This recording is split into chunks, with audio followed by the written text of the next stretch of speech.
hemos venido trabajando de manera muy importante desde la investigación, desde todo el tema académico, la creación de nuevos programas y por supuesto también desde la extensión y la transferencia de ese conocimiento tan importante. Así que muchísimas gracias, doctor Edwin, por acompañarnos, por aceptar este espacio. Por supuesto, para nosotros muy valiosa su experiencia, su conocimiento. De acuerdo a lo que conversábamos por el chat, veíamos que todo este tema que usted nos va a compartir el día de hoy, pues está perfectamente alineado con nuestras áreas de énfasis, con nuestro enfoque de la ingeniería.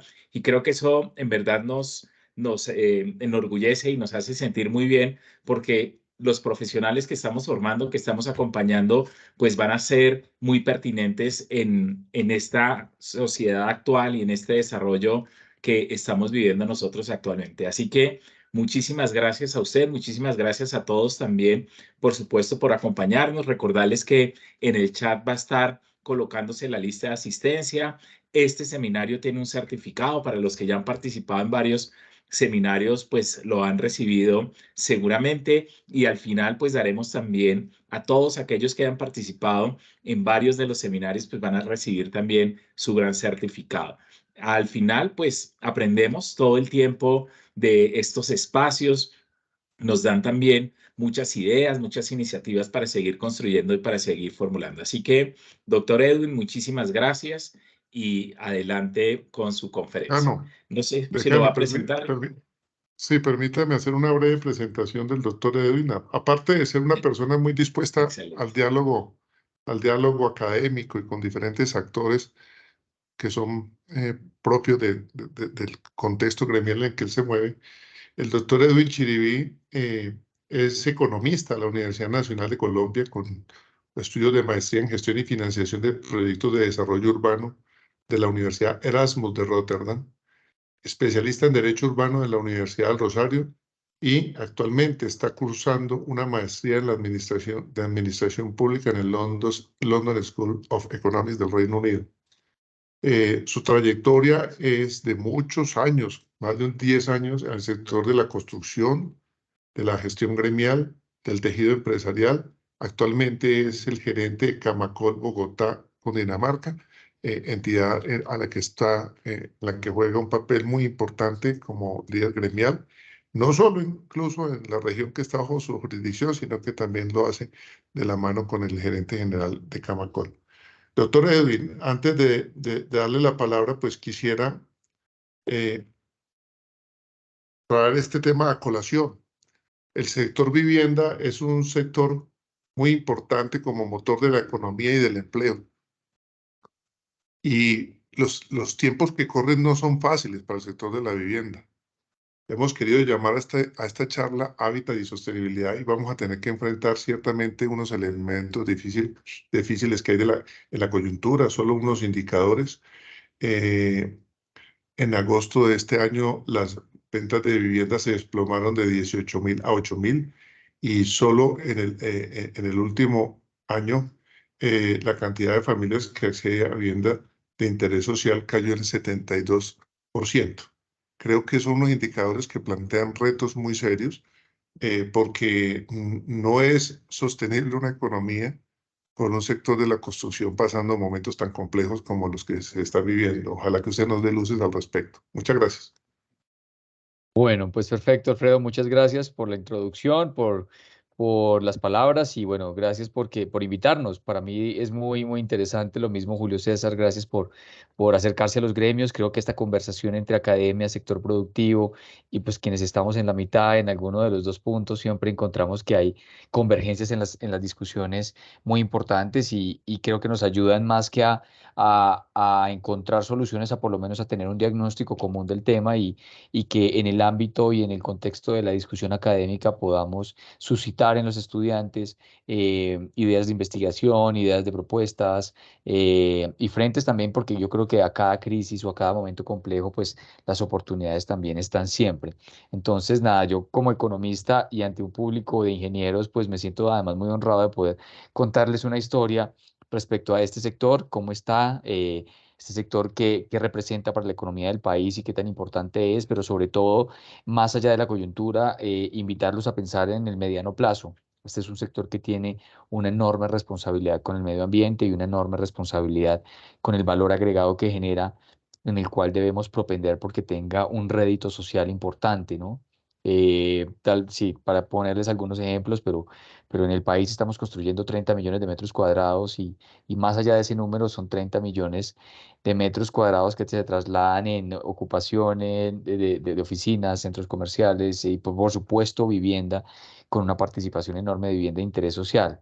Luego, detrás de cada decisión ingenieril hay un gran impacto social y un gran movimiento de economía y de sectores complementarios que están conexos con nuestra actividad. Nosotros cada vez que construimos una vivienda, movemos el 54% del aparato productivo del país. Cada vez que se diseña una infraestructura nueva en materia de edificaciones, la mitad de la economía se encarga de abastecer los materiales, los insumos, los servicios, la financiación para sacar adelante esto. Entonces, muy en línea con lo que mencionaba Alfredo, en la medida en que este sector no le vaya bien y en la medida que el sector esté pasando por una condición complicada, pues en efecto es un buen termómetro de que en el corto plazo y en los próximos meses la economía también va a tener, digamos, unos impactos importantes. Y más allá de eso, pues también el empleo se puede ver afectado. Simplemente para contextualizar, nosotros hoy en día ocupamos 80 oficios del total, digamos, de oficios en la economía y más o menos 1.7 millones de trabajadores directos. Si uno los multiplica con los indirectos, podemos estar llegando a 4 millones de personas que dependen de la construcción en general en Colombia. Y eso es un volumen de empleo muy grande. Solamente Bogotá tiene poco más de 3 millones de puestos de trabajo, 3 millones y medio, casi 4. Es decir, si pensáramos en construcción y en el número de personas que ocupa, sería la totalidad de la ocupación de Bogotá en el país, por supuesto, pero para ponerlo en proporción, eso es lo que nos jugamos cada vez que se toma alguna decisión, ya sea de política pública, de ordenamiento territorial a nivel regional o en general el contexto económico que afecta a nuestro sector. Entonces, en ese sentido, muy interesante poder tener esta conversación. Yo tengo prevista una presentación que tiene como cuatro grandes frentes. El primero de ellos es contarles un poco el contexto de las cifras gruesas de nuestra actividad y luego llevarlos en una conversación hacia dónde nuestro sector en materia de sostenibilidad está viendo el tema. Somos un sector responsable por el 35% de las emisiones de CO2, ya sea en los proyectos de construcción o en la fase de operación de los inmuebles. Somos la mitad de la inversión global que existe, está en edificaciones. Por tanto, nosotros somos realmente en la discusión del cambio climático, somos un gran actor, un actor que tiene que tomar decisiones empresariales, de política sectorial, nacionales y desde luego regionales que ayuden a conducir de manera coherente las acciones en materia de sostenibilidad en nuestro sector y pasa entonces por ir identificando dónde son los frentes de trabajo que uno desde la academia quisiera ver cómo se exploran, uno quisiera ver cómo se profundizan y también en esta conversación poder irlos decantando.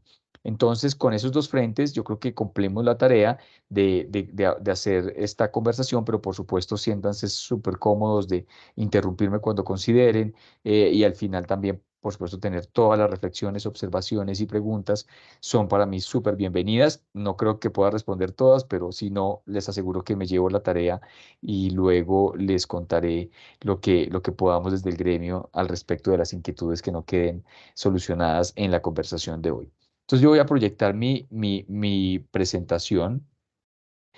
A ver si lo logro. Porfa, déjenme saber si Sí, ahí ya se ya puede se ver. ve, Ah, bueno, ya se ve. perfecto. De pronto lo que hay que hacer, bueno, no, no, ya está S- bien. Sí, cerrar este, ahí ya queda mejor. A ver, yo pongo aquí una pluma. Listo. ¿Qué opinan las demás personas? Está bien, ¿cierto? Sí, señor, se ve muy bien, muy bien. Bueno, Bueno, adelante, doctor. Gracias. bueno, perfecto. Entonces, de nuevo, pues contarles que yo hoy en día ejerzo el rol de gerente de Camacol Bogotá y Cundinamarca. Camacol es el gremio que agrupa no solamente a los constructores, sino toda la cadena de valor del sector de edificaciones en Colombia.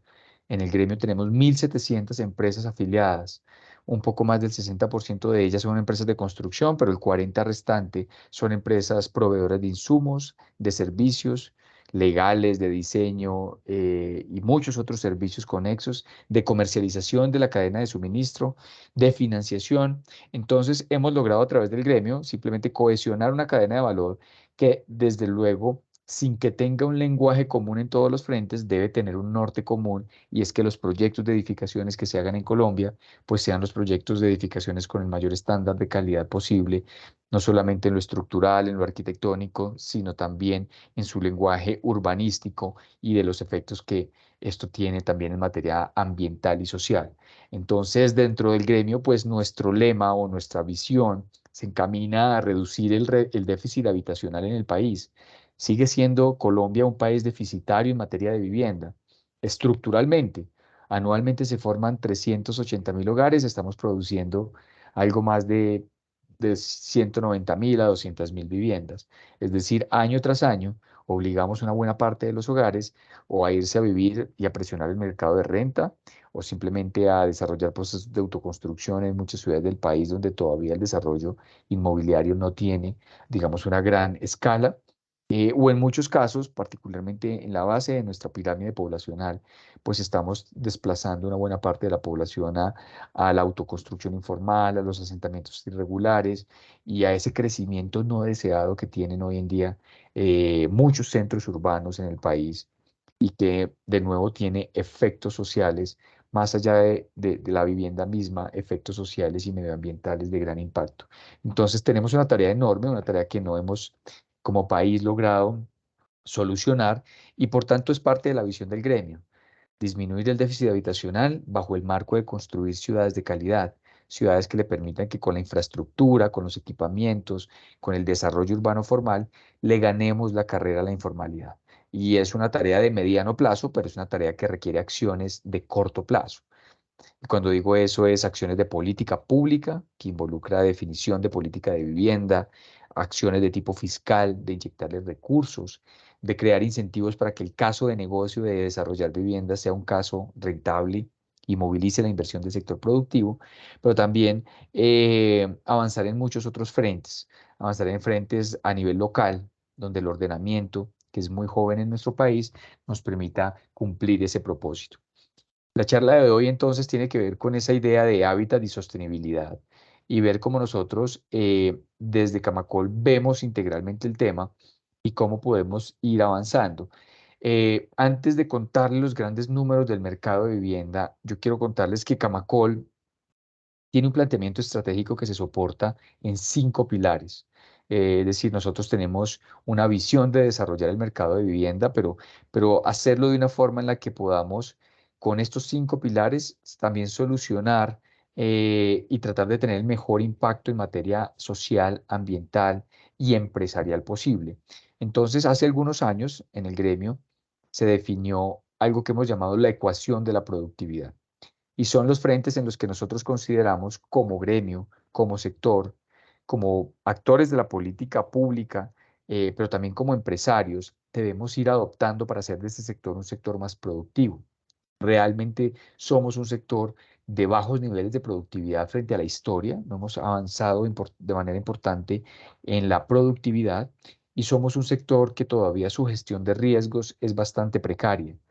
Cada proyecto involucra, digamos, una lectura de riesgos distinta, pero lo que nos hemos dado cuenta es que todavía somos un sector que no sabe gestionar muy bien sus riesgos, y creo que es un punto importante para tenerlo en el radar. También somos un sector caracterizado por pequeñas y medianas empresas. Curiosamente, cuando se piensa en construcción, se piensa en las 5 o 6 grandes empresas que tiene el país en el desarrollo de proyectos de vivienda, pero realmente esa es la minoría. Hoy en día, por encima del 90% de las empresas son pequeñas y medianas. Son sociedades familiares que desarrollan 2, 3 proyectos, en muchos casos un proyecto cada 2 años. Y entonces eso configura, digamos, un tejido empresarial que también hace que sea vulnerable. Y con esas características, nos hemos montado en la idea de la ecuación de la productividad bajo los siguientes pilares. El primero de ellos: necesitamos formar la mano de obra.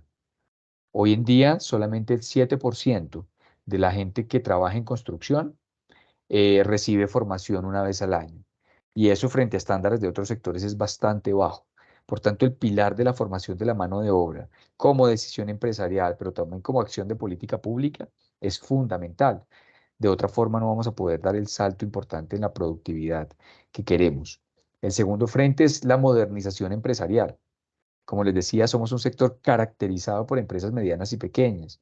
Incluso empresas grandes tienen relaciones con empresas medianas y pequeñas a través del canal de subcontratistas, que es muy importante en nuestro sector. Pero ahí tenemos un punto de debilidad en materia empresarial.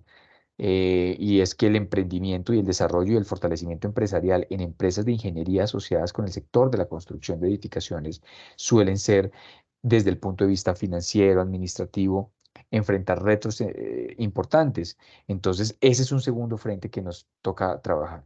El tercer frente importante que nos hemos trazado en esta historia es que somos un sector que necesita dar un salto importante en la digitalización.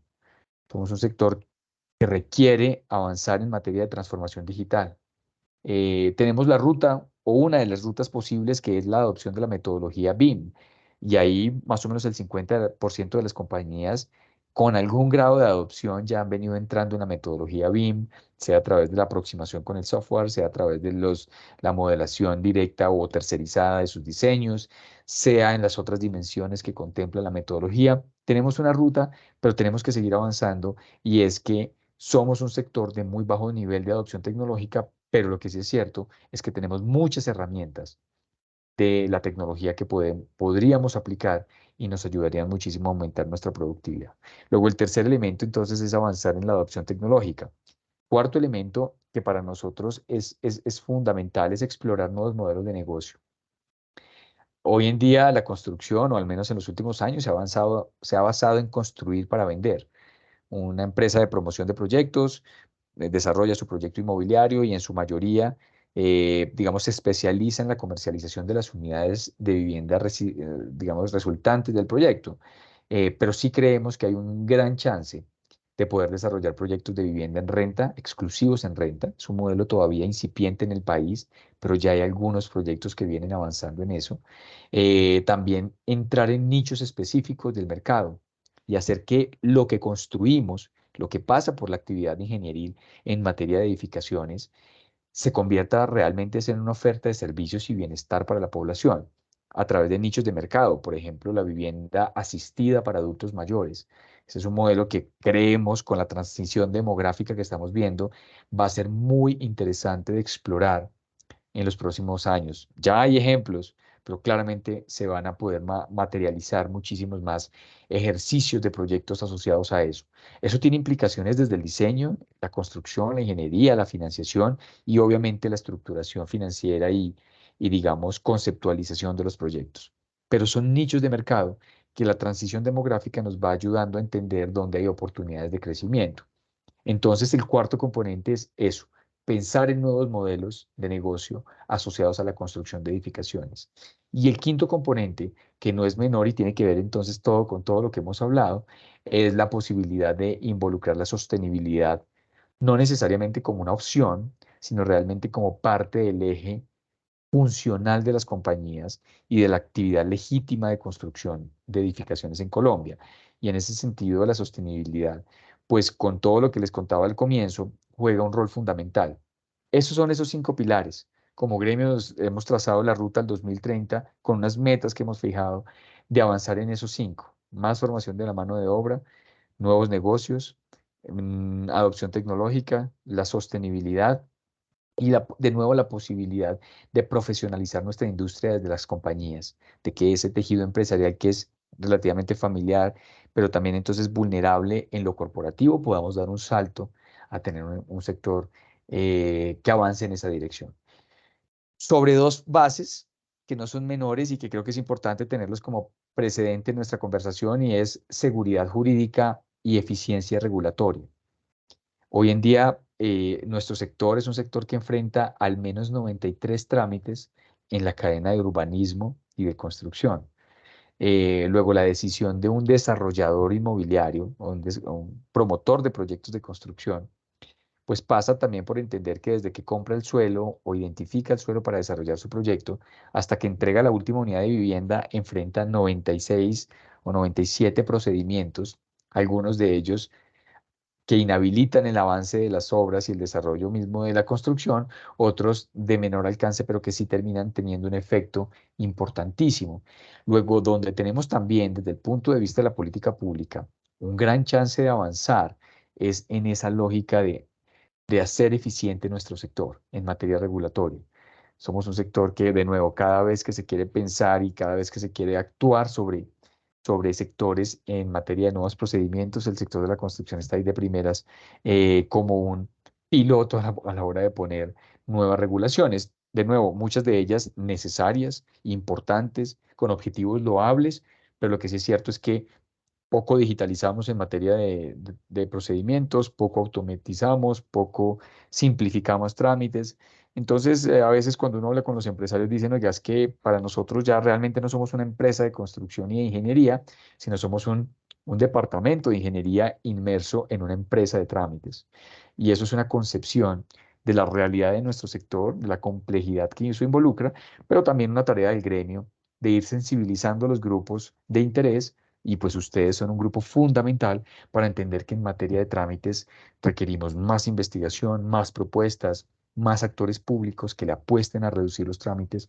Eso nos daría muchos puntos de eficiencia en la actividad. Y no dejamos de lado, para cerrar esta historia de la ecuación de la productividad, el componente de género. Somos un sector que hoy en día es predominantemente masculinizado. En el país, el 92% de las personas que trabajan en obras son hombres, solo el 8% son mujeres. En muy buena hora, en el caso de Bogotá, producto de un acuerdo público-privado con la administración, con la Agencia Distrital de Empleo, con la Secretaría de Hábitat, ese número ya es mucho mejor en Bogotá. 18 de cada 100 trabajadores de obra son mujeres en Bogotá. Y eso pues nos llena de orgullo decirlo, pero además de satisfacción sectorial poder contar esa historia que podemos desde las acciones empresariales y en conjunto con la política pública crear un entorno para que las obras no sean espacios hostiles para el trabajo femenino o el trabajo de las mujeres en general. Claro, hay retos todavía importantes. Somos una actividad que particularmente en el componente de obra es complejo, pero creemos que formando las mujeres con los procesos tradicionales de empleabilidad que esto involucra, pero también entendiendo que nuestro sector se está transformando hacia la digitalización, vamos a tener cabida para tener muchas más mujeres y ojalá en algunos años esta historia ustedes se la puedan contar a sus grupos de interés diciendo que somos un sector con mucha mayor paridad en materia de género en su ocupación. Esa es la visión que tenemos desde el gremio, entonces ahora, y qué pena me extendí un poco en esta parte introductoria, pero me parecía importante contarles desde el gremio cómo vemos el futuro y a qué nos dedicamos día a día en esos pilares estratégicos. ¿Cuál es el contexto actual del mercado de vivienda en el país? Como lo mencionaba Alfredo al comienzo, hoy en día, aquí les voy a mostrar cifras de Bogotá, pero el contexto nacional no es nada distinto. Hoy en día el mercado está enfrentando una fase de desaceleración que no observábamos probablemente en los últimos 20 años. Yo llevo poco más de 10 años en el gremio y he hecho seguimiento a las cifras durante toda esta corta historia. Y no había visto, digamos, unas tasas de crecimiento tan profundas como la que hemos visto a lo largo del último año. Solamente en lo corrido de este año, a julio, se han contraído las ventas de vivienda en Bogotá en un 42%. Veníamos comercializando en Bogotá casi 60.000 viviendas, hoy estamos más del orden de 38.000 viviendas. En el país estábamos comercializando 260.000 viviendas, hoy somos un mercado más cercano a 160.000, 170.000 unidades de vivienda. Entonces el punto de partida es hoy qué explica o por qué se dio este fenómeno, digamos, de manera tan acelerada y pareciera no previsto en la historia reciente de nuestro sector, ¿no? Donde había sido una historia al menos de una década de crecimiento constante. Y creo que uno puede profundizar muchísimo en los factores, cada proyecto tiene sus particularidades, cada decisión empresarial atiende a esta dinámica, pero si simplificáramos la tarea y dejarles como los grandes conclusiones de por qué el sector está así, podríamos resumirlo en 4 puntos importantes. El primero de ellos, si bien en Colombia la financiación no es una financiación en comparativa con otros países barata eh, y fácil de acceder, pues lo que sí tuvimos a lo largo de la última década fue una tendencia decreciente en los costos de financiación. Las tasas de interés para construir lo que se denominan como los créditos puente o los créditos constructor eran créditos que venían con una tasa tendencialmente decreciente, y asimismo la financiación de los hogares era cada vez más bajo, su costo era cada vez más bajo, la tasa de interés era cada vez más baja. Particularmente el periodo de reactivación post-pandemia, posterior al año 2020, nos mostró tasas de interés realmente bajas en la historia del país. Nunca habíamos estado por debajo del 10%. Ahí experimentamos tasas de interés que estaban del orden del 8,5, 9, 9,5%, y eso marcó un hito importante en la decisión empresarial de lanzar nuevos proyectos y de los hogares de acceder a vivienda nueva en Colombia. Algunos economistas tildan esto como un escenario no sostenible, como un poco de exuberancia en términos de inversión que enfrentamos producto de esas bajas tasas de interés. Si uno lo compara con el mundo, pues en el mundo la financiación está por debajo o tradicionalmente había estado por debajo del 6, 5%. Entonces, Colombia siempre ha tenido una tasa de financiación alta, pero esos 2 años nos permitieron entonces cambiar la escala. Y por tanto, el principal factor que explica esta coyuntura tiene que ver con los aumentos de las tasas de interés del último año o año y medio. Aumentos de las tasas de interés que corresponden desde luego con un aumento de la inflación y la decisión de nuestra autoridad monetaria de aumentar los tipos de referencia en el país. Eso nos está pasando una factura muy, muy fuerte.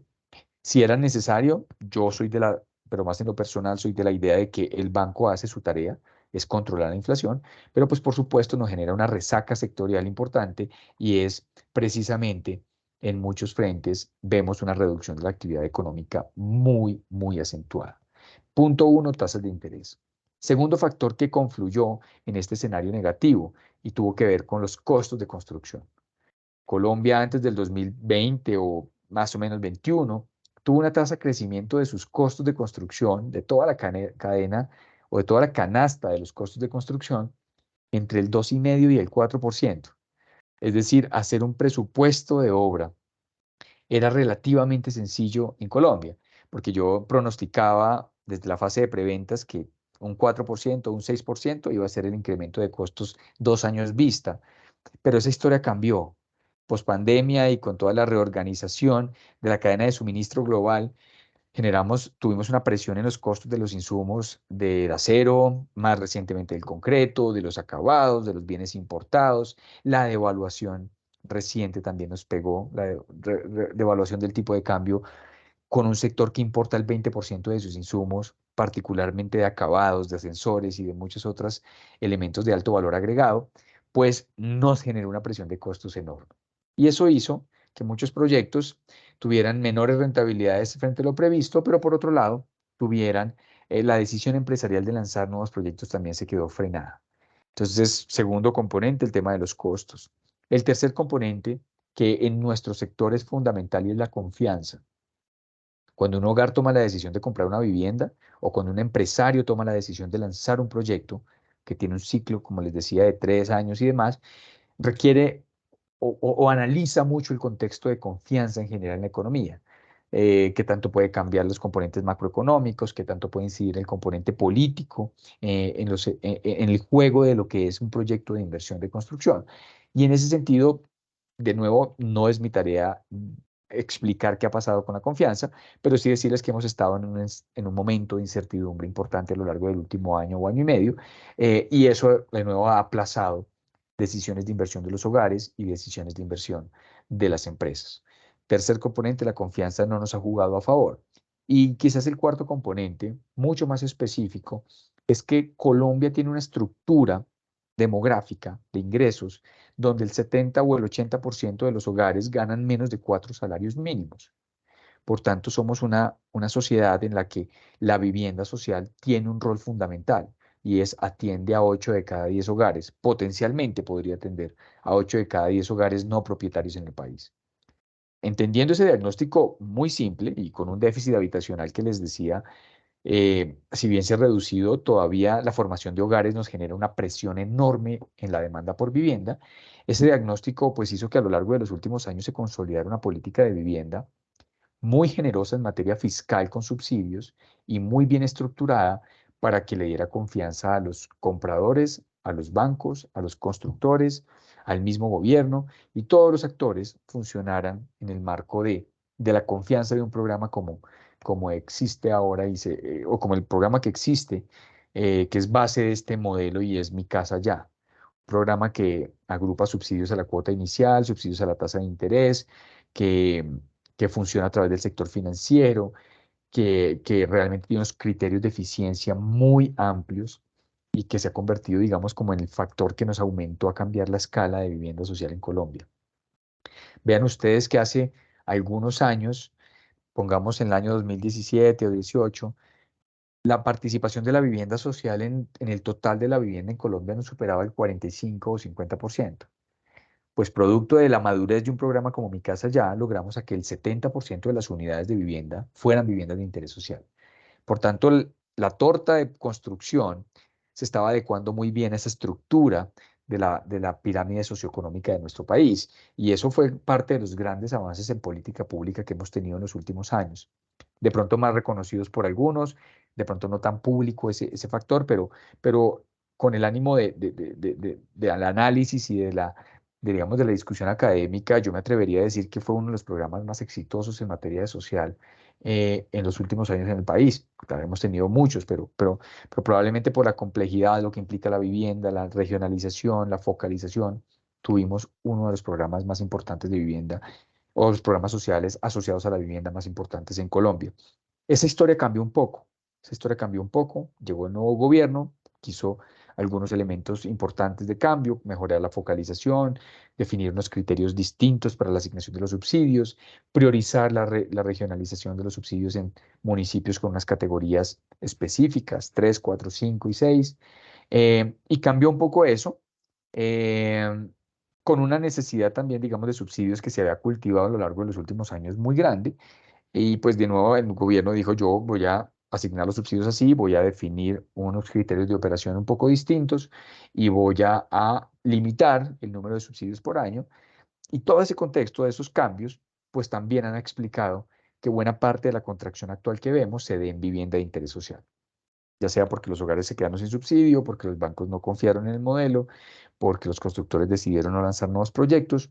Es un poco la realidad de esos cuatro factores que les decía: tasas de interés, costos, el componente de confianza y los cambios en la política pública configuran un poco la explicación de esto.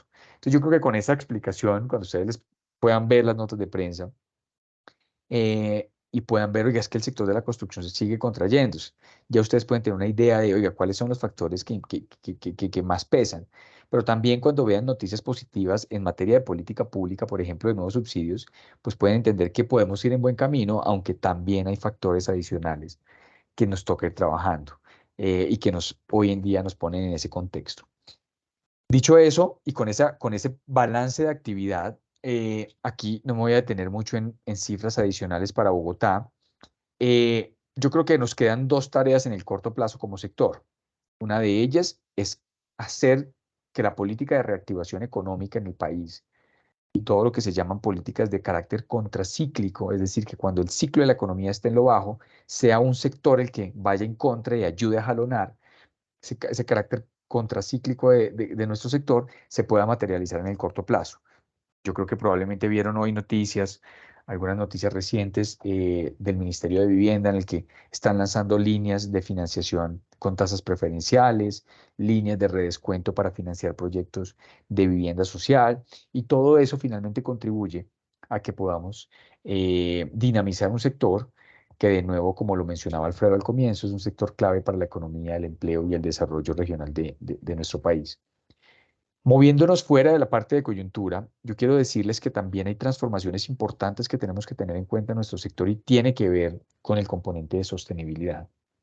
Desde el año 2017 hemos venido trabajando con la Corporación Financiera Internacional y con el Banco Mundial desde el gremio en la promoción de una de las certificaciones globalmente más conocidas, que es el estándar EDGE, que es un estándar que corresponde con un software, un estándar precisamente y un modelo de certificación. Cada vez tenemos más proyectos certificados. Sin embargo, más allá de la certificación misma, lo que ha permitido que el gremio o que como gremio impulsemos la construcción sostenible asociada a un estándar internacional es que estamos cerrando brechas de conocimiento, es que estamos visibilizando nuestro sector internacionalmente, es que estamos logrando un estándar para atraer inversión y financiación a costos más baratos. Tienen que ustedes tener en cuenta que hoy en día la mayor parte de la financiación global involucra criterios de sostenibilidad en sus decisiones. Entonces es muy importante que nuestro sector, que es altamente apalancado, que atrae mucha inversión, pues tenga un lenguaje común en materia de sostenibilidad, y eso nos ha permitido Edge transformar un poco el mercado hacia eso.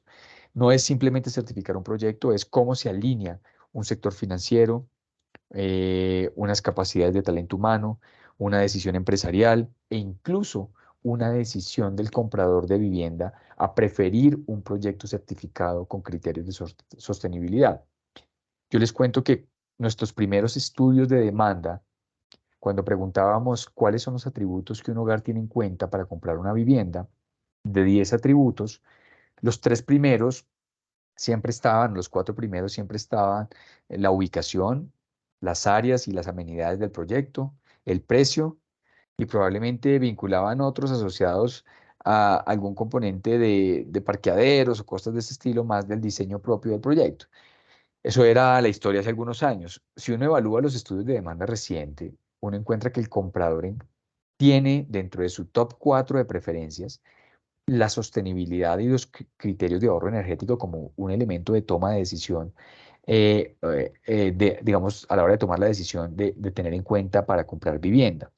Y eso es muy importante entenderlo, y es porque el mercado realmente ya está valorando que los componentes de menor impacto medioambiental, de ahorro energético y de menores emisiones asociados a un proyecto de construcción son un criterio fundamental a la hora de tener un activo que es el más importante de los hogares, que es el mayor vehículo de inversión que tienen los hogares en Colombia es su vivienda. Y entonces cuando esto se configura, ya empieza a hacer que la certificación de sostenibilidad o avanzar en criterios de sostenibilidad no son una elección a la hora de ver los proyectos, sino se convierten más en un deber, una condición necesaria de los proyectos y de la actividad de construcción de vivienda en nuestro país.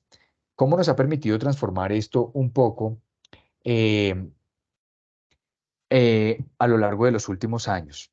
Denme un segundo, qué pena. A lo largo de los últimos años. Em, Hoy en día, después del año 2017 que arrancamos con el impulso de nuestra certificación Edge, nos dimos cuenta que podíamos crear un caso de negocio exitoso. Y era básicamente sumar la financiación, sumar las capacidades empresariales y sumar un estándar de aplicación muy adaptado o fácil de adaptar a las condiciones de Colombia, para poder sacar adelante el caso de negocio de la construcción sostenible. A hoy tenemos 180.000 unidades de viviendas certificadas en el país. Después de Filipinas, somos el segundo país con mayor número de viviendas certificadas bajo el estándar EDGE. Y eso nos llena de orgullo, además de decirlo que desde el gremio lo hemos impulsado, pero sobre todo, más allá del rol del gremio, es la decisión empresarial de haberle creído a un modelo de negocio que funciona bien. Eh, y lo más interesante es que siempre se piensa en certificaciones de sostenibilidad y se cree, oiga, esto debe ser para oficinas o para segmentos comerciales que tienen, digamos, cuyo efecto en el precio de construcción por metro cuadrado pues no es tan fuerte. No, encontramos que el 73% de esas 180.000 viviendas que hemos certificado son viviendas de interés social. Por tanto, probamos la tesis de inversión de que el modelo de construir de manera sostenible era atractivo para la vivienda, era muy atractivo para la vivienda de interés social y era atractivo para todos los actores. Las claves de esto: tener una tasa de interés diferencial para financiar proyectos de vivienda de interés o vivienda sostenible, tener créditos de largo plazo para los hogares también con tasas diferenciales, tener una cadena de insumos alineada, digamos, en que los materiales verdes y en general la producción ecoamigable de insumos y de suministros fuera vinculada en el estándar, y tener un grupo de actores que nos ha ayudado a cerrar las brechas de conocimiento. Y ahí me parece muy importante esta conversación porque precisamente el rol de la academia, el rol de las universidades juega un papel fundamental en esta historia, y es cómo podemos hacer que en la conversación entre actores del sector privado para impulsar, por ejemplo, la construcción sostenible, encontramos un gran aliado en la academia. Hoy en día nosotros tenemos con IFC, con la Corporación Financiera Internacional y con el Banco Mundial, un estándar de formación para expertos en Edge, que precisamente se llama Edge Experts. Y básicamente lo que busca es que se certifiquen en la metodología, que conozcan la herramienta y que puedan ser actores replicadores del conocimiento de sostenibilidad asociado al estándar. No sé exactamente el número de cuántos Edge Experts hemos formado a lo largo de los últimos años, pero los números son muy generosos y nos permiten ver que hemos creado también capacidades. Si uno llevara todo esto que hemos hecho en certificaciones sostenibles a los ahorros energéticos que hemos tenido, primero llevémoslos a las áreas. Son 12.8 millones de metros cuadrados que hemos certificado a lo largo de los últimos años. Y eso es muy importante. Hemos llegado a 19 regiones del país. No solo hemos certificado proyectos en climas donde probablemente el ahorro energético es más fácil, sino hemos llegado a 19 regiones del país y hemos llegado a más de 193 proyectos de construcción en Colombia. Eso nos ha permitido ahorros de energía de 263.000 kilo o megawatts año. También hemos tenido ahorro de agua de 9.6 millones de metros cúbicos por año y una reducción de emisiones de 101.000 toneladas de CO2 año. Y eso podríamos ponerlo en proporciones que fuesen quizás un poco más fáciles de interpretar, pero en cualquier caso el impacto o el menor impacto asociado a haber tomado decisiones empresariales en el momento oportuno, pues nos permite contar una historia desde el punto de vista ambiental de nuestro sector que a veces no es la más evidente. Y creo que eso es importante señalarlo. Como les mencionaba, esto ha venido creciendo de manera muy importante. Solo en 2023, a la fecha, hemos ya certificado 3.16 millones de metros cuadrados. Y si ustedes se dan cuenta, la pendiente de crecimiento de lo que ha sido la lógica de construcción sostenible a este estándar, pues fue primero de 130.000 metros cuadrados y 4 o 5 años después ya estábamos certificando más de 5 millones de metros cuadrados año. Casi que con vocación exponencial ha venido creciendo el mercado de la sostenibilidad en la vivienda en nuestro país. Claro, regiones muy importantes, participan con más de la mitad Bogotá, pero le siguen regiones como Valle del Cauca, Antioquia, Atlántico, incluso Tolima, que son mercados inmobiliarios más pequeños, han podido entrar en esta misma dinámica de construcción sostenible. Por regiones, a nosotros desde Bogotá nos parece muy interesante ver cómo Bogotá hoy en día pesa con el 28% del total de la producción de vivienda en Colombia, pero en términos de sostenibilidad tenemos el 53%, más de la mitad del total de metros cuadrados certificados en Colombia bajo el estándar EDGE. Y esa profundidad de la certificación se puede explicar de varias formas, pero una de ellas es poder o haber podido crear un ecosistema de actores entre bancos, como les mencionaba, academia, profesionales, sector financiero, para seguir impulsando incluso desde la política pública la certificación. Otras regiones van en una fase de maduración un poco más incipiente, no han venido avanzando a la misma velocidad, pero el mercado se viene transformando. Y eso es uno de los elementos de mediano plazo que como actores de este sector no podemos olvidar. Aquí teníamos los números por bis y no bis, pero simplemente para decirles que el salto cuantitativo en materia de sostenibilidad que hemos dado en los últimos 6 años nos debe llenar de orgullo como gremio, como sector, como empresas, pero también como actividad importantísima para el desarrollo de Colombia. Ahora, nosotros también creemos que no nos podemos quedar ahí solamente. Y una historia es, oiga, trabajemos con la lógica de las certificaciones, pero también quisimos como gremio abrir nuevas oportunidades en materia de sostenibilidad. Y cada una de esas hojitas que corresponde, ahora les voy a contar algunas de ellas con un poco más de detalle, son oportunidades que se abren en la discusión de la academia para ver cómo movemos nuestra capacidad profesional y académica hacia entender oportunidades de negocio y casos de negocio en torno a la sostenibilidad en construcción. Nosotros lanzamos el año pasado nuestra marca integral de sostenibilidad en Camacol y se llama Camacol Verde. Bastante simple el nombre, nada muy distinto a lo que refleja un esfuerzo empresarial en varias dimensiones. Pero para contarles sobre estos puntos y antes de explicárselos con más detalle, yo creo que es importante decir que el gremio tiene hoy en día probablemente, si no el primero, uno de los 3 primeros roles de importancia en materia de sostenibilidad en Colombia.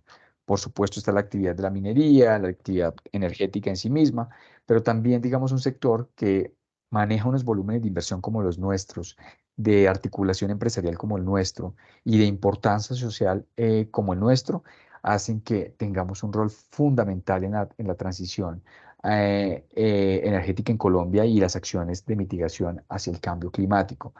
Uno simplemente relaciona los objetivos de desarrollo sostenible con las áreas de las que quiero contarles ahora un poco más y encuentra que realmente con 6 acciones o con 6 frentes de trabajo que podemos impulsar desde el sector de la construcción, podemos atender poco más de 11 o tal vez de 10 eh, objetivos de desarrollo sostenible a los que queremos apuntar.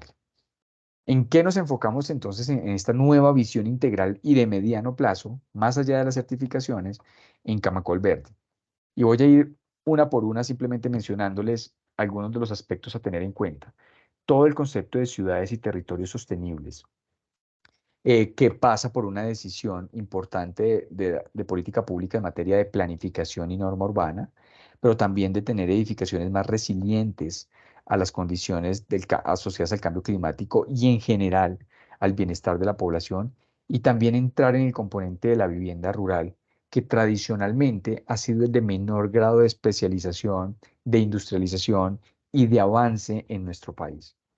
Luego, pensar en ciudades y territorios sostenibles nos obliga a tener una visión desde el sector en esos frentes: norma urbana y planificación, resiliencia en edificaciones y vivienda rural mucho más detallada. Que abre oportunidades, desde luego. Que abre esfuerzos desde el sector privado, también. Pero también al final vemos que pueden ser oportunidades de negocio a materializar en el mediano plazo. Segundo frente de nuestra historia de Camacol Verde tiene que ver con los materiales. Nosotros identificamos que en el proyecto de construcción confluyen muchos actores, pero quizás el más importante es toda la cadena de suministros. 34 sectores económicos, más o menos 170 líneas de producción abastecen un proyecto de construcción de edificaciones. Por tanto, nos hemos dado a la tarea de tratar de vincular al sector de la cadena de suministro a tener mejor información sobre el consumo energético de los materiales, la incorporación ojalá de toda la cadena productiva, incluso de los que producen insumos directos para usar en obra, pero también de los que producen bienes terminados que se usan en edificaciones como el mobiliario que llevan las viviendas. ¿Y por qué no pensar en sistemas más avanzados donde ya existen pasaportes de materiales? En otros países se usa bastante para identificar la trazabilidad en el consumo energético y la identidad de los materiales que se están usando en obra.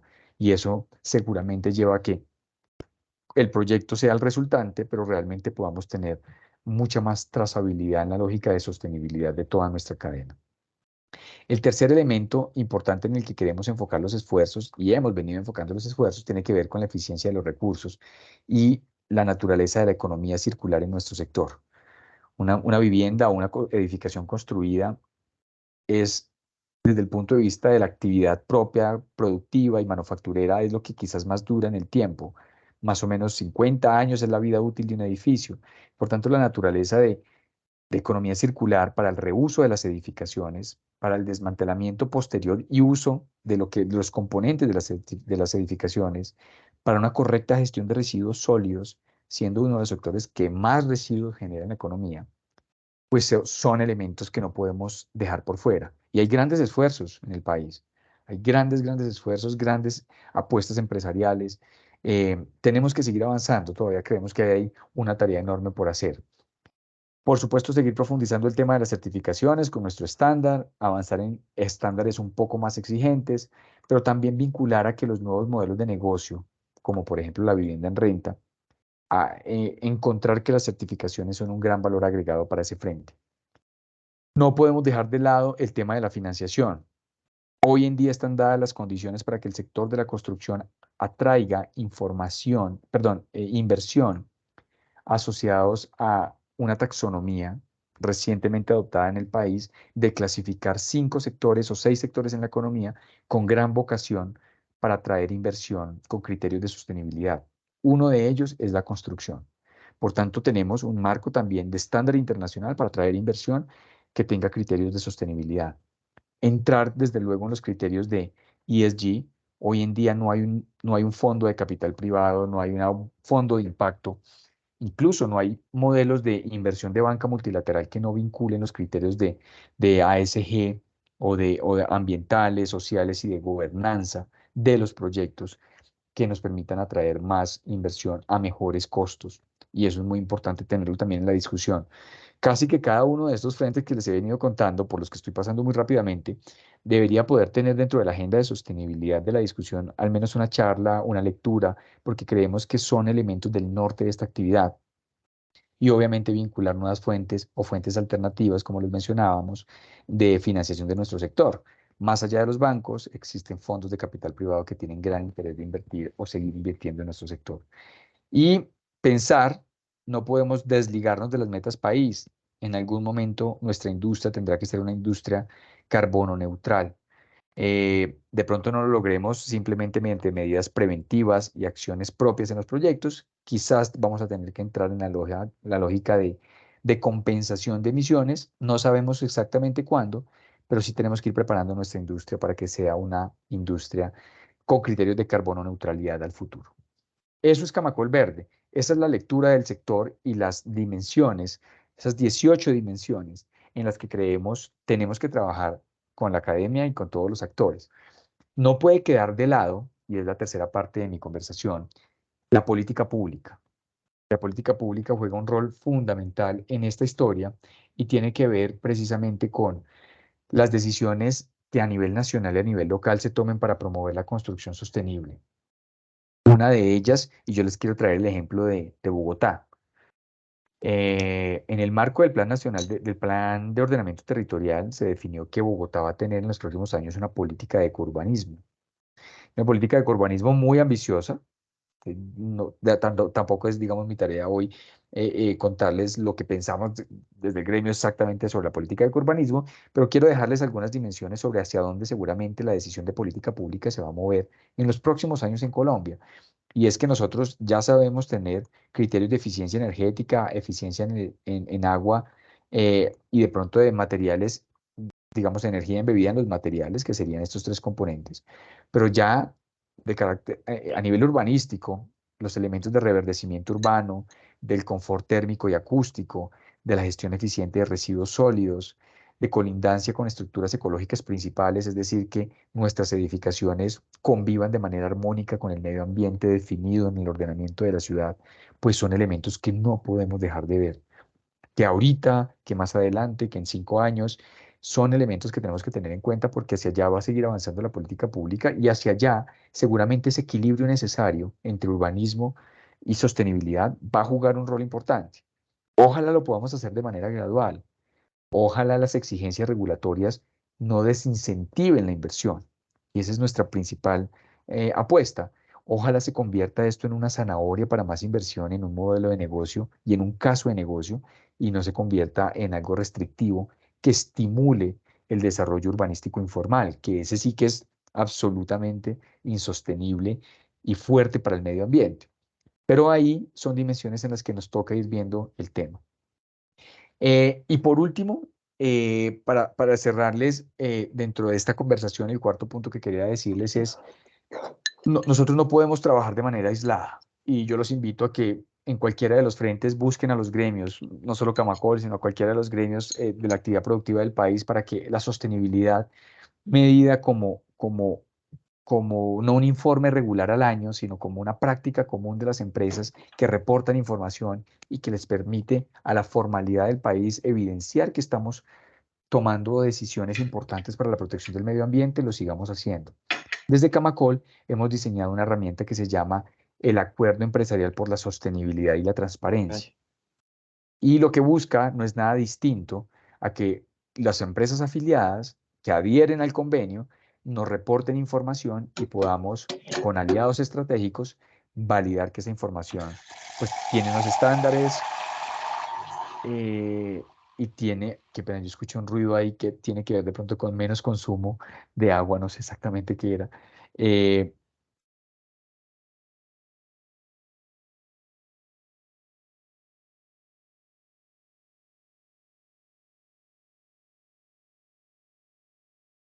Edwin, creo que se fue Edwin, creo que se fue tu voz, o soy yo el que no escucha. No, no se le escucha, Edwin. Tiene el micrófono silenciado. Se cerró el micrófono, sí. Perdón, ¿dónde quedé? Tal vez en la última slide, ¿cierto? Quedaste en que escuchamos como un agua que estaba por ahí y estabas llamando de la importancia Bueno. de ser sostenibles. Listo, perfecto. Entonces, no, simplemente recordarles que en el marco de este acuerdo por la sostenibilidad y la transparencia, queremos evidenciar las mejores prácticas empresariales, pero también estandarizar el reporte de la información que hoy en día hacen las empresas en estos frentes: gobernanza, transparencia y ética empresarial, la calidad de vida que transmiten con el core de sus negocios, la gestión del capital humano y el impacto positivo sobre las comunidades, los bienes y servicios ambientales, que muchas de ellas, tanto en el marco de sus acciones centrales como en las estrategias de valor compartido, vienen desarrollando. También la mitigación y adaptación al cambio climático en todos sus procesos, y destacamos ahí las acciones de investigación, desarrollo e innovación. Hoy en día, de los 300 afiliados que tenemos en Bogotá, 41 empresas ya han venido adhiriendo a este esfuerzo. Tenemos 4 aliados estratégicos que verifican y son garantes de esta información: la Secretaría de Hábitat, de Desarrollo Económico, tal vez alguna universidad, no recuerdo muy bien, pero qué bueno poderlos vincular a ustedes también, si en algún momento es para ustedes interesante ver cómo desde el sector gremial tratamos de unir y crear marcos de lectura común sobre lo que es la sostenibilidad y la transparencia en el sector. Pero ahí los gremios jugamos un rol fundamental: visibilizar, articular, crear estándares y reportes de información, cerrar brechas de conocimiento, mantener esa conciencia activa sobre los temas de sostenibilidad.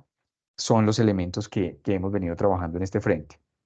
Y tal vez para concluir, yo aquí les dejaría algunos elementos del impacto, pero este acuerdo por la sostenibilidad y la transparencia nos ha dado grandes réditos. Esto nos permite anualmente hacer nuestro informe, pero sobre todo premiar, evidenciar, destacar e incentivar a que las compañías sigan adhiriéndose a este tema. Yo con eso termino la historia que quería contarles del contexto del sector, de lo que nos motiva como gremio, pero también la posibilidad de ver el negocio de la sostenibilidad como un caso de éxito en Colombia. Y bueno, no, estaría súper atento a escuchar si tienen alguna pregunta, comentario, observación, y agradecerles muchísimo de nuevo por el tiempo y por escucharme a lo largo de estos 45, 50, no sé, una hora que he venido hablándoles. Muchas gracias, Edwin. De verdad que su presentación es generosa, sólida. Su liderazgo gremial se nota fresco, competente, y hace una invitación de fondo ahorita en los momentos finales de su presentación, invitando a la universidad a participar en estos centros de investigación, de estudios. Creo que es una invitación que bien vale la pena tomar en cuenta. Hay 2 comentarios que han llegado al chat.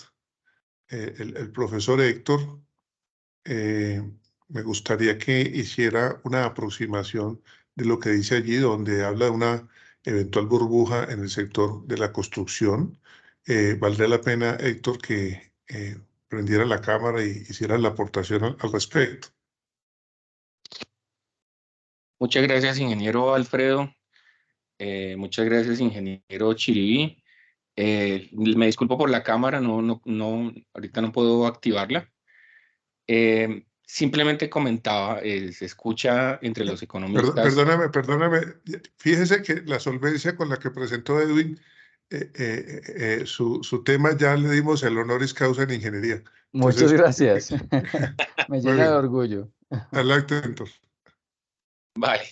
Se escucha en los comentarios de los economistas la alusión a una posible burbuja inmobiliaria en Colombia. Entonces, algunos están diciendo que la caída en la demanda podría obedecer al comienzo del fin de esa burbuja inmobiliaria. El metro cuadrado en Colombia ha subido o subió a unos precios exagerados. Yo ahí ponía que está casi al mismo precio de Nueva York. Y obviamente hay bastantes diferencias entre comprar en Bogotá y comprar en Nueva York, ¿no? Entonces, ¿no será que la burbuja se está comenzando a desinflar? Esa era como mi pregunta, comentario. Gracias, ingenieros.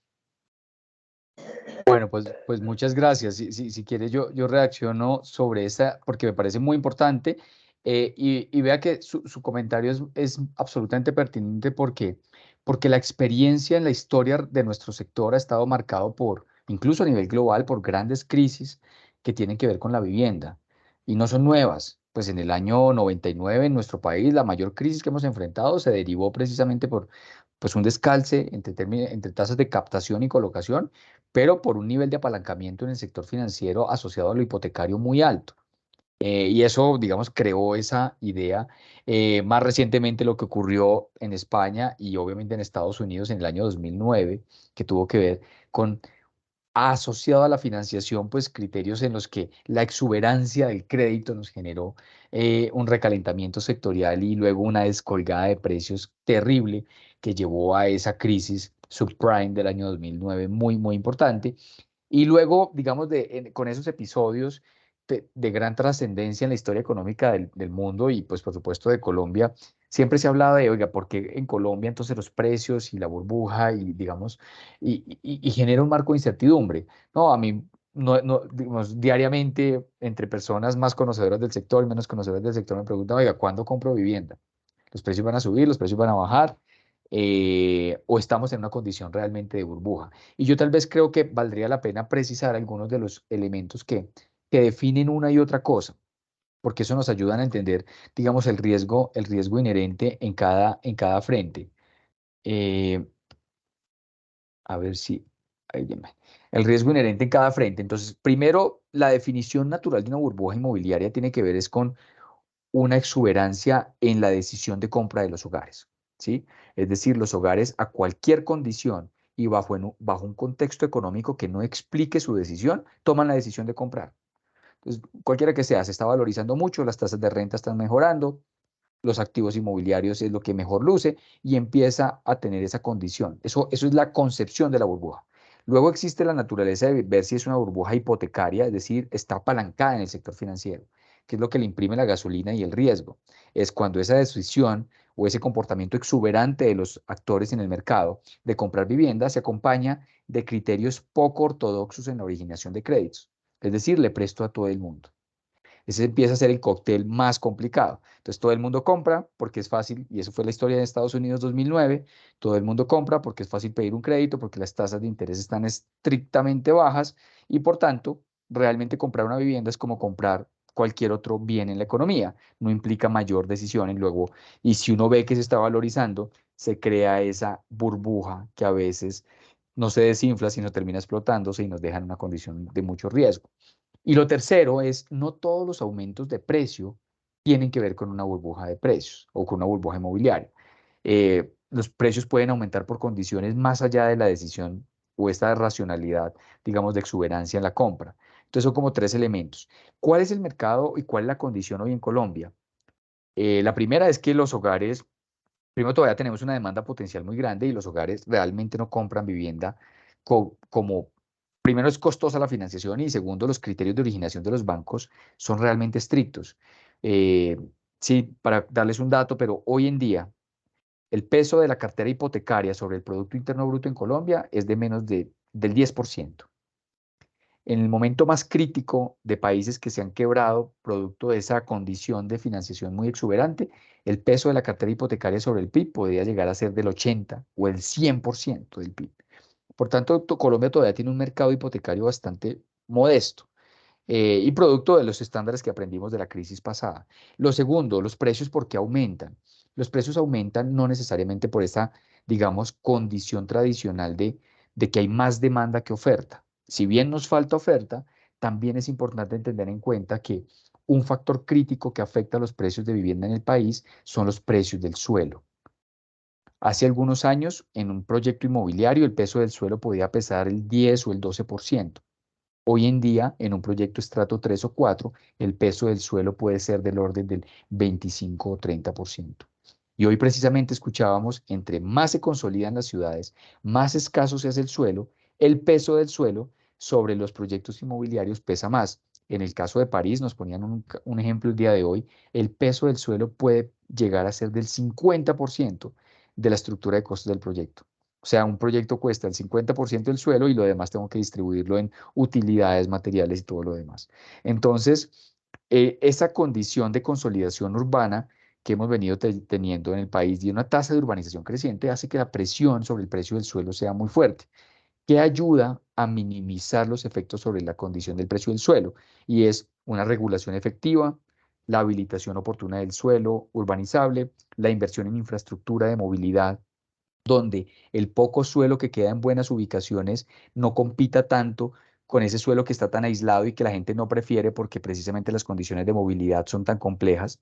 Dicho de otra forma, tener un buen sistema de transporte en una ciudad hace que el equilibrio en el precio del suelo de las mejores ubicaciones con las que no son tan buenas, pues se equilibre mucho tendiendo a la baja, porque la gente tiene preferencia o podría tener preferencia por usar transporte masivo de manera efectiva.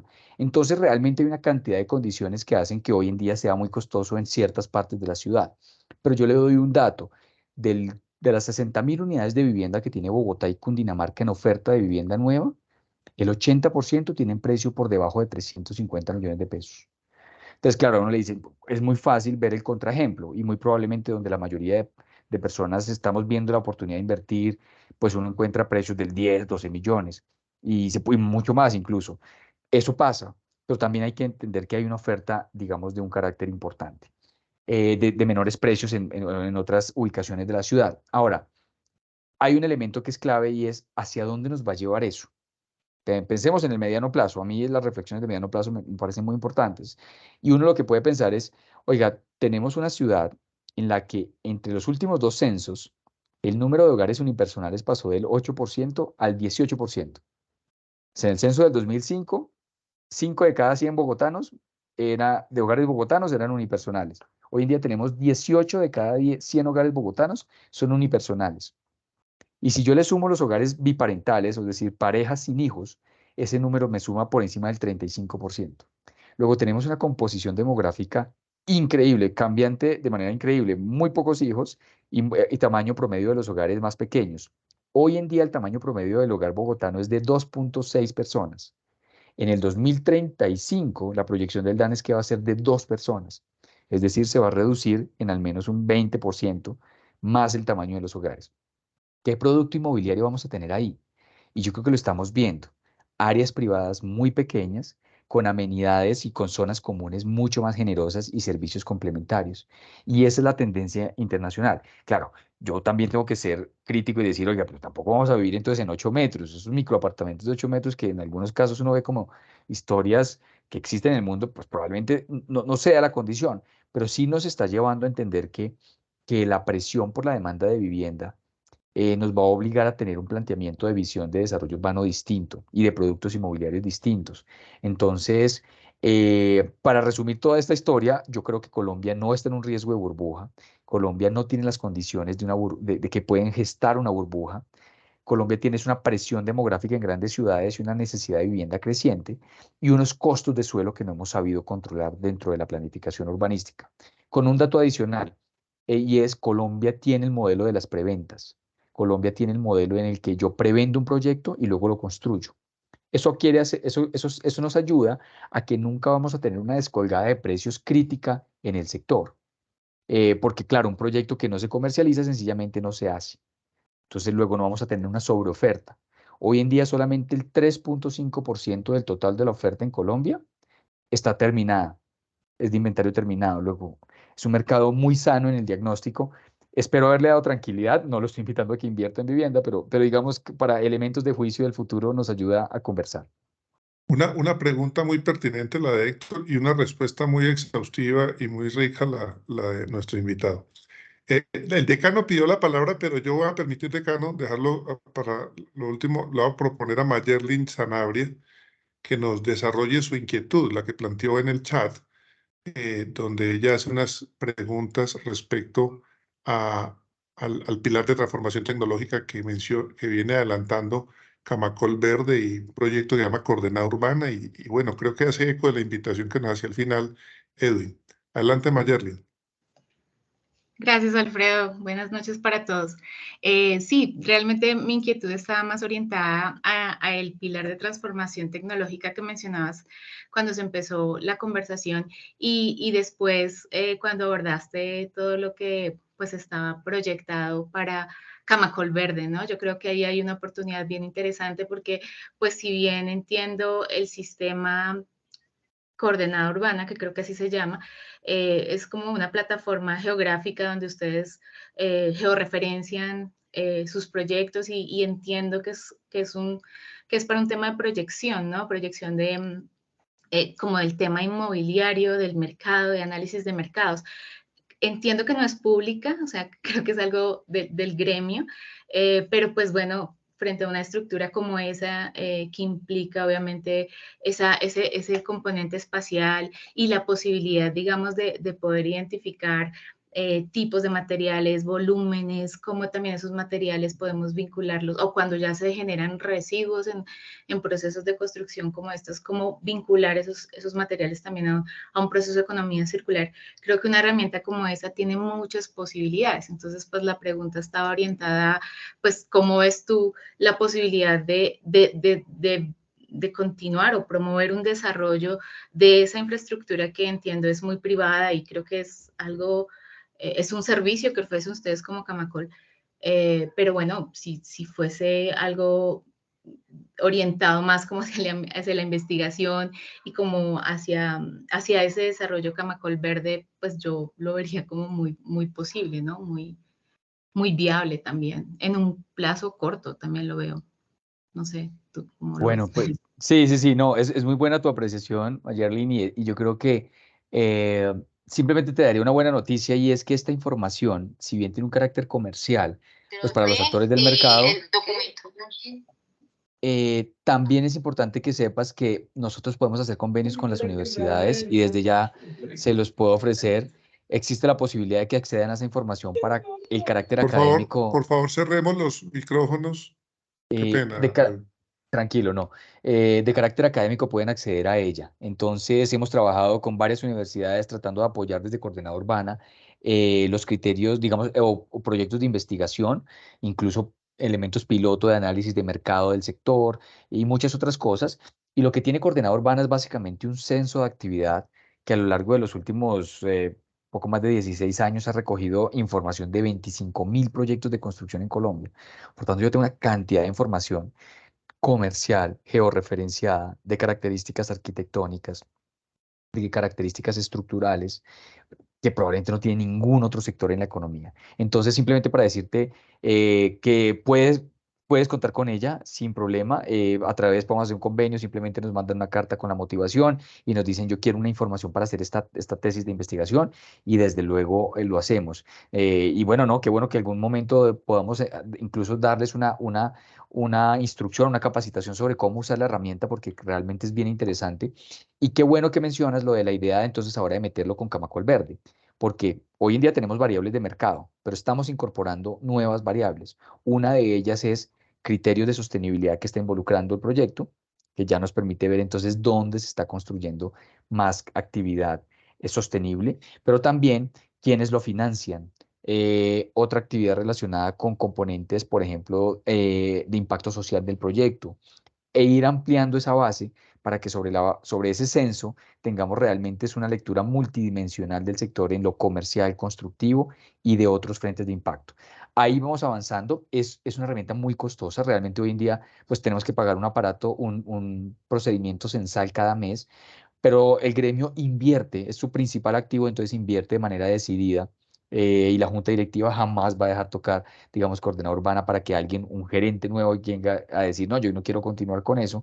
Y sí nos han dicho, es, oiga, promuévanlo más en los espacios académicos, entonces muy pertinente tu pregunta para decirte que podemos usarla sin problema y que siéntanse cómodos que cada vez que quieran acceder, el gremio es de puertas abiertas en todos los frentes.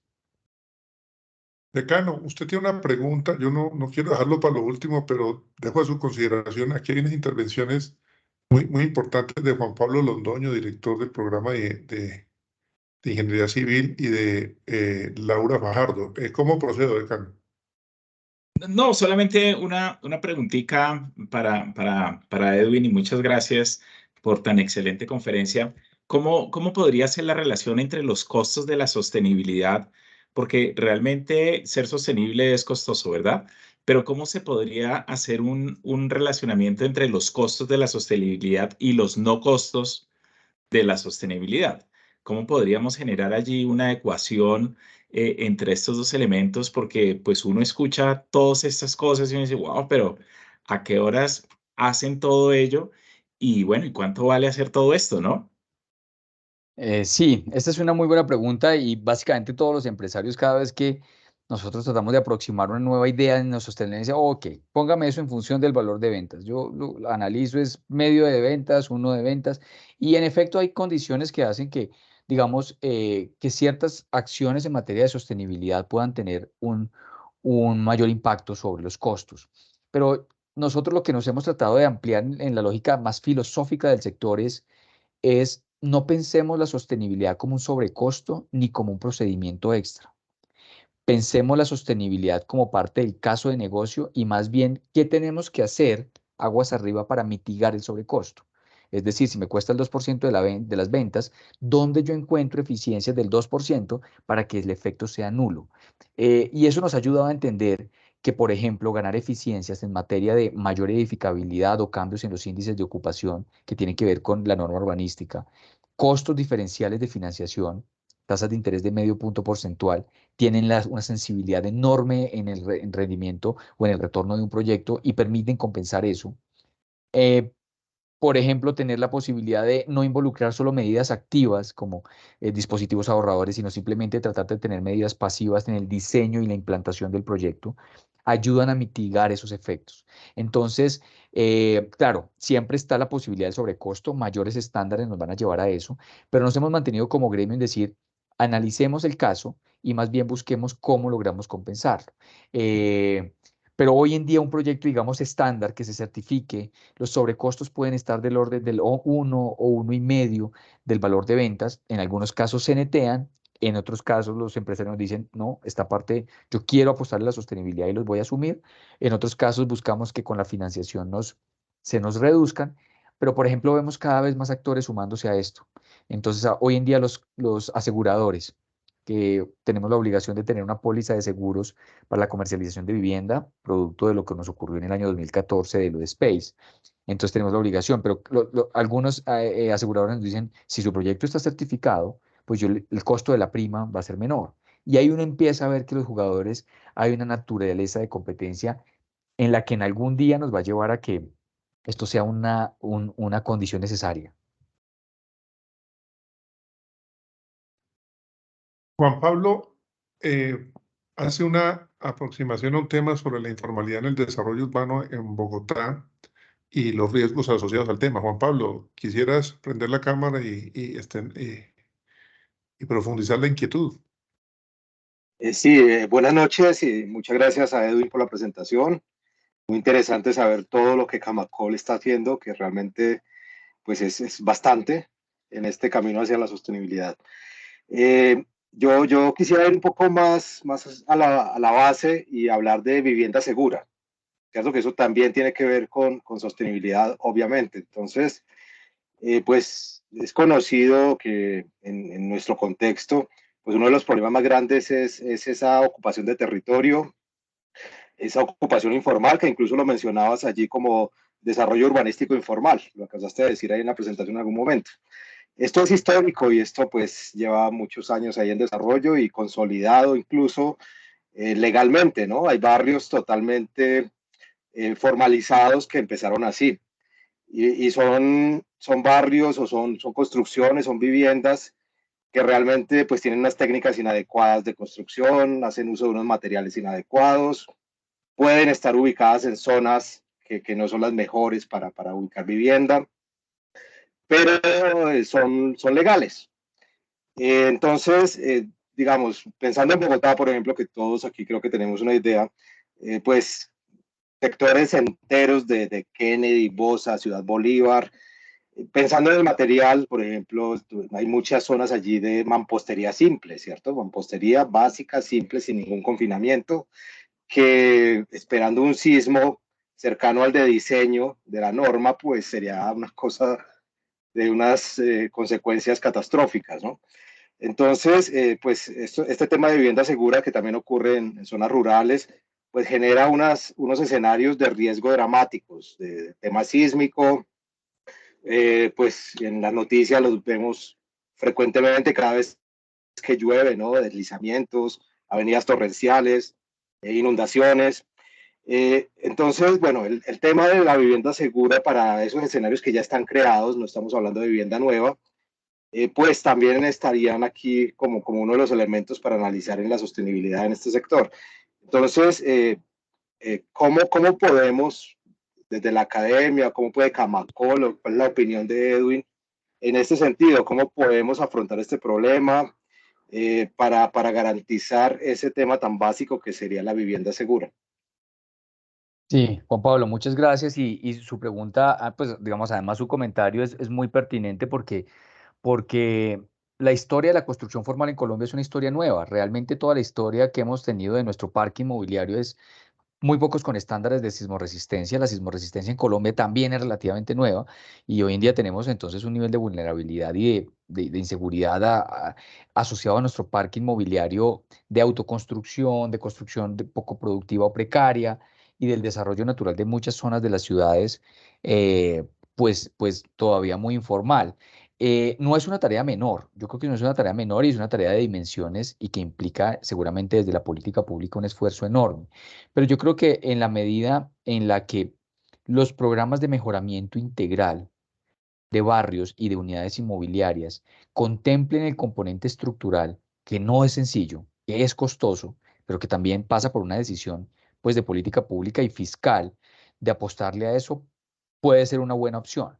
Y es decir, cada vez más nosotros vemos, incluso desde la banca multilateral, hoy estábamos con la CAF, el Banco Mundial, el Banco Interamericano de Desarrollo, y no hay ninguno de esos actores, ni ningún fondo de impacto que no quiera apostarle al mejoramiento integral de barrios y al mejoramiento individual de viviendas como un criterio clave. Siempre está la discusión es, oiga, ese mejoramiento lo queremos hacer más sobre unidades sanitarias, sobre conexiones intradomiciliarias, que son acciones de corto plazo difíciles. Cada vez que se les habla de, oiga, un reforzamiento estructural en una vivienda de 2 pisos construida hace 40 años, un estándar, realmente la capacidad de ejecución es muy baja de una política pública bien formulada. Bogotá tiene probablemente algunos buenos ejemplos, pero yo creo que al final todo eso, digamos, se puede dar casi que de manera orgánica en la medida que yo tenga dos condiciones. Que pueda capacitar y desde la política pública pueda acompañar técnicamente un proceso de ese estilo, sin tener que hacerlo individualmente, sino acompañar los maestros de obra, los distribuidores de materiales, a que eso se dé. Y lo segundo, un hogar siempre va a querer invertir en su vivienda. Cuando tiene su título de propiedad, va a querer mejorarla. O sea, eso es lo que nos ha demostrado a lo largo del tiempo.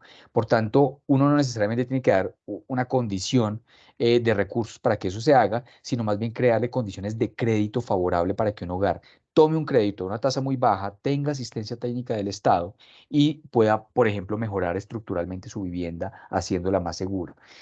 Suena fácil en esta historia, yo creo que no es fácil. Colombia tiene, mal contados, 13 millones de viviendas y yo creo que de esas no más de 3,5 millones cumplen las condiciones de sismoresistencia básicas, por tanto el riesgo o sea, es enorme. Eh, pero yo creo que nos toca avanzar en esa dirección porque desde el punto de vista de la capacidad del Estado de poder intervenirlas, yo lo veo bastante más difícil. Ahora, qué bueno que eso lleve sobre espacios en los que se garantice bienestar urbanístico, que no hagamos mejoramientos estructurales en una condición en la que hay vulnerabilidad, porque está cerca a un río, porque hay otro tipo de exposición de riesgo, porque yo creo que eso sí, las políticas de reasentamiento son las ideales. Y volver a reconstruir la ciudad y hacerla con mejores estándares seguramente de mediano plazo tiene mayores réditos en general. Sería como mis dos notas sin darle respuesta un poco cuando nos sentamos a pensar al respecto, cómo puede uno encontrar el tema.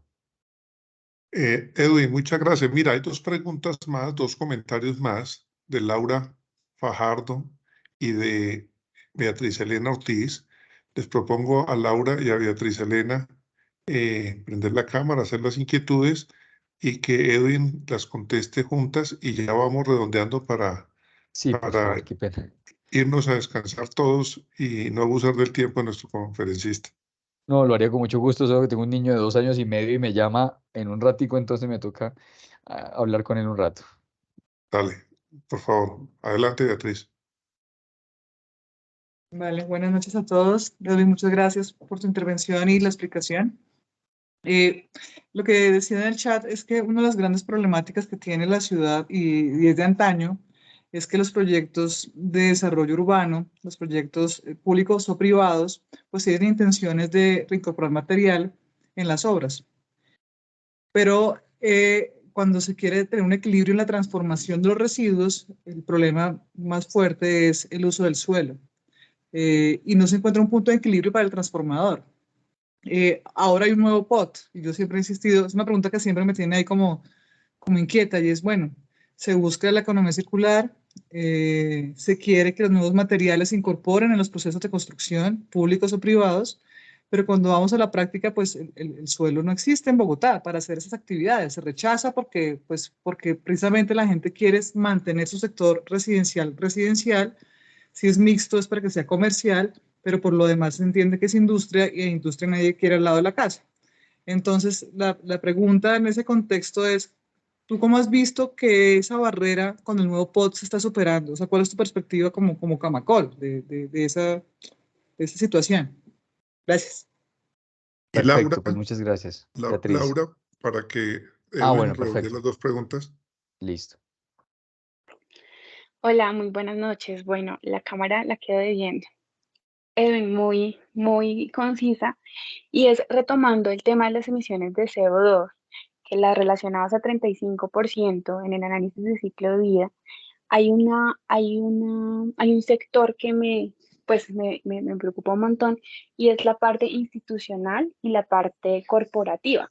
Teniendo en cuenta el contexto Bogotá, donde no hay más como por dónde construir, básicamente lo que han estado mencionando hace poco, y nuevamente, digamos, relacionando también las necesidades ESG de muchas corporaciones que quieren poner sus empresas, digamos, en Bogotá o como Inojodem, cómo se puede transformar un edificio construido y que cumpla con las expectativas de WELL, de AGE, de LEED, todos estos estándares de construcción que se apropian, digamos, a esta estrategia ESG de estas corporaciones, y no, digamos, como fracasar pues en el intento de realizar un diagnóstico y decir, no, es que el activo pues hay que construirlo desde ceros porque pues no. Eso es como una parte, y la otra es cómo se le habla al tema de los inversionistas, a decir, Colombia, Bogotá es un sitio atractivo para que vengan y generen pues sus inversiones en estos edificios que son sostenibles, pero enfocado hacia la industria, hacia estos dos sectores. Gracias. Perfecto. Bueno, pues muchas gracias. Dos muy buenas preguntas, dos grandes preguntas. Vamos a tratar de redondearlas muy rápidamente. Sobre el plan de ordenamiento territorial y la posibilidad de tener una mezcla de usos efectiva, nuestra lectura es, digamos, todavía no es fácil diagnosticar cuál será el efecto de nuestro plan de ordenamiento territorial. Y con todo el respeto, sin juzgar el esfuerzo del plan de ordenamiento que es muy importante y tiene unos principios claves, yo creo que todavía estamos en la idea de saber si esto nos va a funcionar por dos cosas. Todavía nos falta un montón de reglamentación para ver si con la reglamentación que se va a expedir va a ser viable desarrollar proyectos de usos mixtos y demás. Eso yo creo que ahí todavía hay varios elementos. Lo segundo es las nuevas características del uso del suelo en nuestro plan de ordenamiento territorial. Bogotá tiene mal contados 18.000 hectáreas donde yo puedo consolidar la zona, desarrollar la zona o renovar la zona. 18.000 hectáreas de una ciudad de 40.000 hectáreas en su componente urbano. Las demás, pues, son zonas de protección, la malla vial y la infraestructura básica que requiere nuestra ciudad. De esas 18.000, hay 6.000 en una condición que se llaman actuaciones estratégicas, que en principio son nuevos planteamientos de ciudad que buscan una mezcla efectiva de usos y donde debería garantizarse una correcta convivencia de todos estos tipos de acciones.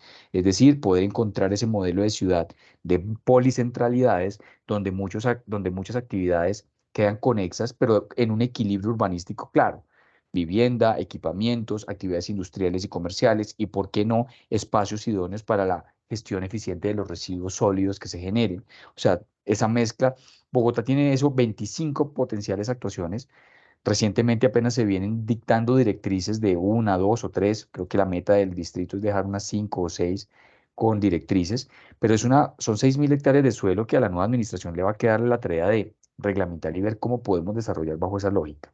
Otras 6.000 hectáreas son suelos de renovación urbana, que hoy en día tienen un gran potencial de desarrollo inmobiliario, pero no necesariamente vinculan la posibilidad de los usos mixtos a ese nivel, a ese nivel. Digamos, siempre está la lógica de comercios o actividades un poco más suaves frente a la convivencia con lo residencial, pero las actividades industriales pues describen siempre un reto mayor. Y la otra parte, el otro tercio de la ciudad está en algo que se llama las áreas de grandes servicios metropolitanos, que tienen que ver con la posibilidad de cómo reactivamos zonas que tenían vocación industrial a zonas que tengan o vivienda o una industria que se articule bien con el eje de ciudad. Yo creo que todavía nos queda muchísimo por explorar en el plan de ordenamiento territorial.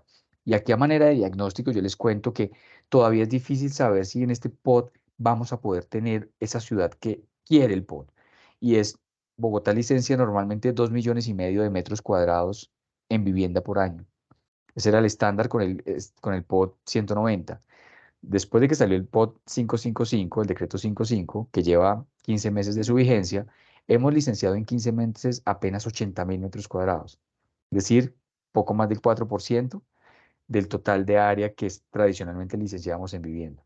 Entonces, el POT que se enfrenta con la nueva administración va a ser un POT que está poniéndose a prueba, que le falta reglamentación, pero que vía cargas, vía entendimiento del mismo POT, no sabemos si vamos a poder garantizar el volumen de actividad que requiere y un poco esa composición y mezcla de usos efectiva que tú sugerías. Yo creo que ahí todavía estamos en esa idea y pues la posición de Camacol es, en efecto, qué bueno que podamos desarrollar más actividad y no lo estamos viendo con el POT. Entonces, ahí hay más que un choque, ahí es como una divergencia de visiones. Y es si yo cargo demasiado vía cargas urbanísticas el plan de ordenamiento territorial, pues lo que termina pasando es que las unidades de vivienda no se hacen. Se van a los municipios aledaños, que es lo más complejo. Pero vamos a ver qué ocurre. Ahí te quedaría pendiente un poco para responderte con mayor profundidad en el futuro. Y la segunda parte sobre las edificaciones corporativas. Algo que ocurre en la actividad inmobiliaria es que el estándar de oficinas, que es como el AAA certificado de los mejores niveles, todo lo que se lanza en Colombia, en Bogotá o en los principales corredores, digamos, de espacios corporativos en la ciudad, se rentan. Se rentan y a muy buenos estándares de precios, con unas muy bajas vacancias, con un nivel de absorción, es decir, una vez se producen, se rentan rápido, bastante bien. Lo que sí tenemos es un parque inmobiliario asociado a estándares de menor calidad que ya no necesariamente son tan atractivos y cuyos precios de renta van decreciendo. ¿Qué ocurrirá si esa lógica de mercado se sigue dando? Vamos a tener que hacer lo que se denomina como retrofitting en esos edificios, un reajuste para poder volverlos a un estándar, pero no siempre será posible. Y seguramente eso nos llevará a una idea de renovación o reconsolidación de proyectos o zonas con vocación corporativa que van a tener nuevas edificaciones en los estándares que se exigen. Yo creo que ahí todavía la oferta y, digamos, el mercado corporativo en Colombia asociado a espacios AAA es un mercado muy pequeño, incluso frente a la región. Y no hay multinacional que no quiera buscar por política o por gusto todas las certificaciones conducentes en esos grandes espacios habitables. Entonces, ahí hay una oportunidad. Mira que en todo el marco de la discusión hay una oportunidad de negocio y es qué hacemos con lo existente y si no, hacer nuevos, porque ahí todo lo que salga se va a demandar. Serían como mis dos observaciones al respecto. Y de nuevo agradeciéndoles mucho por este espacio. Cercano. Doctor Edwin, muchísimas gracias por su tiempo. No queremos que se pierda la llamada de su hijo. Debe estar anhelándola en este viaje. Y bueno, muchísimas gracias. De verdad, un gusto. Esperamos más adelante poder seguir conversando con usted, poder generar esa cercanía entre nuestra Facultad de Ingeniería y Camacol, estrechar los lazos de fraternidad, de generar proyectos juntos, de apoyar también en todos esos elementos tan valiosos y tan importantes que usted nos comparte, que creo que estamos perfectamente alineados y podríamos trabajar muy bien. Así que muchísimas gracias, deseándole una feliz noche, muchos éxitos en su viaje y bueno, esperamos pronto volver a conversar. Claro que sí. Mil Alfredo, gracias. muchas gracias. Muchas gracias, Edwin. Un abrazo para todos. fraternal. Recordarles que tramiten el formato de de asistencia a esta jornada, a los asistentes que vinieron, y decirles que el 26 de octubre vamos a tener una sesión sobre el tema agroalimentario con la participación de los exviceministros de Agricultura, Juan Gonzalo Botero y Luis Alberto Villegas. Feliz noche y muchas gracias. Muchas gracias, Gracias, también a todos Edwin. nuestros Edwin, muchas gracias. asistentes el día de hoy. Adiós. Un Feliz abrazo. noche, mil y mil gracias.